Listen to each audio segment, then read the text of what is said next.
हमारी ज़िंदगी में 1 जुलाई 2022 से कुछ बड़े बदलाव आए हैं। ये बदलाव ऐसे हैं कि रोज़मर्रा में यूज़ होने वाले कुछ आइटम्स हमको दिखाई नहीं देंगे, और अगर दिखाई भी देंगे तो समझ जाइए कि उन पर कड़ी कार्यवाही होने वाली है। जी हाँ दोस्तों, यहाँ पर हम बात कर रहे हैं सिंगल यूज़ प्लास्टिक के बैन की। भारत में 1 जुलाई से पूरी तरह सिंगल यूज़ प्लास्टिक पर बैन लगा दिया गया है। प्लास्टिक के खिलाफ शुरू किए गए इस अभियान के तहत अब प्लास्टिक की चीज़ों के manufacturing, storage, distribution, import export पर भी बैन लगा दिया गया है। यदि कोई भी प्लास्टिक का यूज़ करता पाया जाता है तो उस पर सख्त कार्रवाई होगी। आइए अब जानते हैं कि सिंगल यूज़ प्लास्टिक होता क्या है। सिंगल यूज़ प्लास्टिक यानी कि प्लास्टिक के वो प्रोडक्ट्स जिनको सिर्फ एक बार ही यूज़ किया जा सकता है और इन्हें आसानी से डिकम्पोज भी नहीं किया जा सकता है, क्योंकि इनके डिकम्पोज होने में हज़ारों सालों का वक्त लगता है। और इनको जलाया भी नहीं जा सकता है, क्योंकि इनके जलाने से बहुत सारी पॉइजनस गैसेस निकलती हैं, जो कि हमारे एनवायरनमेंट के लिए, हमारे लिए और जानवरों के लिए बहुत ही ज़्यादा हानिकारक होती हैं। अगर कोई भी व्यक्ति इन आइटम्स का इस्तेमाल करता हुआ पाया जाता है तो उसे इस एक्ट की धारा 15 के तहत जुर्माना या जेल या दोनों ही हो सकती हैं। धारा 15 के तहत 7 साल की सज़ा और 1 लाख रुपए तक का जुर्माना भी हो सकता है। कितना खतरनाक है single use plastic? Single use plastic environment के लिए बेहद ही खतरनाक है। ऐसे प्लास्टिक ना तो डिकम्पोज होते हैं और ना ही इन्हें जलाया जा सकता है, क्योंकि ये इंसानों और जानवरों के लिए बहुत ही ज़्यादा हानिकारक होते हैं। इसके अलावा सिंगल यूज़ प्लास्टिक का कचरा बारिश में पानी को ज़मीन में नीचे जाने से रोकता है, जिससे ग्राउंड वाटर लेवल में भी कमी आती है। UN के मुताबिक दुनिया भर में पर मिनट 10 लाख टन प्लास्टिक की बोतल्स खरीदी जाती हैं, जबकि 5 लाख करोड़ प्लास्टिक बैग्स का यूज़ हर साल होता है। प्लास्टिक से बने आधे से ज़्यादा प्रोडक्ट्स सिंगल यूज़ के लिए ही बने होते हैं। इसी कारण से धरती पर प्लास्टिक का कचरा इकट्ठा होता जा रहा है। UN के अनुमान के हिसाब से हर साल 40 करोड़ टन प्लास्टिक कचरा पैदा होता है। UN की माने तो समुद्रों में करीब 20 करोड़ टन प्लास्टिक कचरा जा चुका है।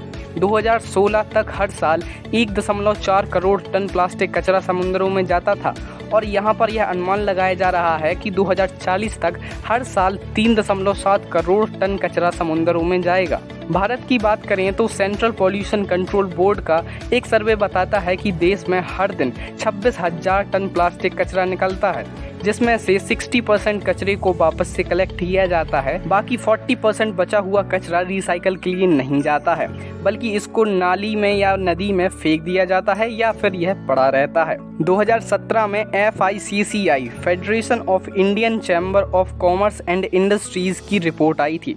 इस रिपोर्ट में बताया गया था कि हर भारतीय हर साल 11 किलो प्लास्टिक कचरे का इस्तेमाल करता है। 2017 में आई नेचर कम्युनिकेशन की एक रिपोर्ट बताती है कि महासागरों तक गंगा नदी से बहकर बड़े पैमाने पर कचरा पहुंचता है। समुद्रों तक सबसे ज़्यादा प्लास्टिक कचरा फैलाने में गंगा नदी दूसरे नंबर पर है। अब यहाँ पर बात गौर करने वाली यह है कि गंगा नदी, जिसे हम भारत की सबसे पवित्र नदी मानते हैं, वही इतना ज़्यादा पॉल्यूशन फैला रही। एक्सपर्ट्स का अनुमान है कि जिस तेज़ी से समुद्रों में प्लास्टिक कचरा फैल रहा है, अगर यही रफ्तार रही तो 2050 तक समुद्रों में मछलियों से ज़्यादा प्लास्टिक का कचरा होगा। अब अगर सरकार ने प्लास्टिक पर बैन लगाया ही है तो इसके अल्टरनेटिव्स भी सरकार ने जरूर ही ढूंढे होंगे। प्लास्टिक बैग्स की बजाय कॉटन बैग्स का इस्तेमाल किया जा सकता है। इसी तरह से प्लास्टिक से बनी चम्मच की जगह बैम्बू स्टिक्स का इस्तेमाल कर सकते हैं। वहीं प्लास्टिक कप की जगह कुल्हड़ की चाय या फिर डिकम्पोजेबल कप्स का इस्तेमाल भी किया जा सकता है। सिंगल यूज प्लास्टिक पर बैन के बाद हमारी इकोनॉमी पर भी कुछ ना कुछ असर जरूर ही हुआ होगा, तो आइए जानते हैं उसके बारे में। जानकारों का मानना है कि प्लास्टिक पर प्रतिबंध का असर सीधे तौर पर छोटे उद्योगों यानी कि स्मॉल इंडस्ट्रीज पर होगा। आंकड़ों की माने तो प्लास्टिक इंडस्ट्रीज से भारत में 40 लाख लोग डायरेक्टली एम्प्लॉयड हैं, और इनडायरेक्टली तो पता नहीं न जाने कितने लोग। इस प्रतिबंध के बाद इनके एम्प्लॉयमेंट पर सीधा सीधा संकट आ जाएगा। हालांकि यहाँ पर बात अच्छी यह है कि इन सभी प्लास्टिक प्रोडक्ट के अल्टरनेटिव भी तैयार किए जा रहे हैं। 200 कंपनियां अल्टरनेटिव प्रोडक्ट बनाने जा रही हैं।